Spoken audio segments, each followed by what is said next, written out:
The idea is to go from sea to summit of Mount Fyfe in Kaikoura, New Zealand. That's a total height of about 1,600 metres. As I'm going sea to summit, there's a 13-kilometre drag of pretty much flat from the sea to the base of the mountain. So I've got a bit of flatland training to do as well. I'm doing it to raise awareness for mental health.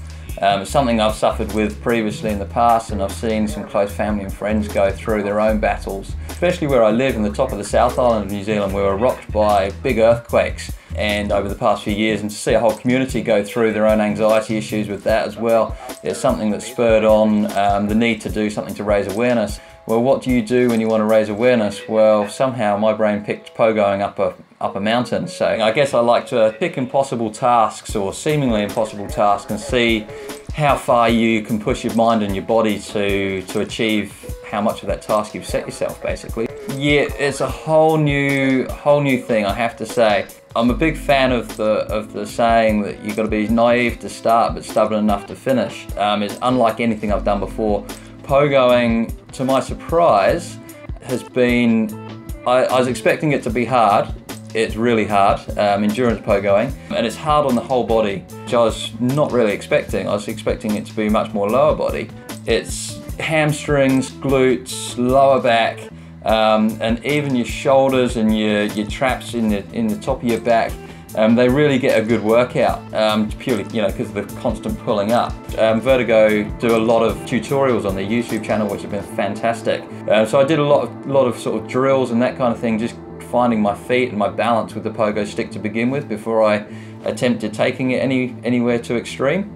When I began, I could barely get up maybe 15 meters of elevation. It was, your back gave out and your aerobic capacity, even though I come from a good background of fitness, your aerobic capacity when you're constantly bouncing and trying to generate that force, it was suffering. So I've got a bit of flatland training to do as well.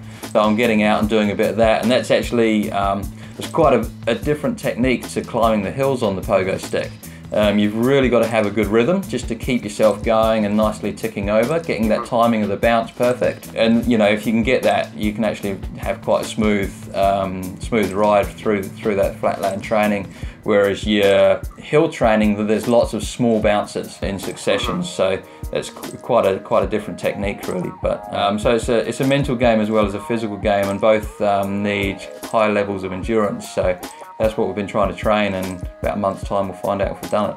So we're supporting the Mental Health Foundation New Zealand. They provide resources and different campaigns throughout the country to support people who are dealing with anxiety issues or PTSD, depression, you name it, they kind of cover it. Fantastic foundation, that's who we supported last year with the unicycle trip as well. Doing these challenges, for me, setting an impossible task or something near to impossible, and trying to see how far through you can get with it. It's been hugely beneficial to my own mental health and physical health. And I love being able to see what you can achieve when you set your mind to it. So I'd open that up to everybody. If you want to beat this record or go out and set your own record that's unique to you, go and give it a real good crack.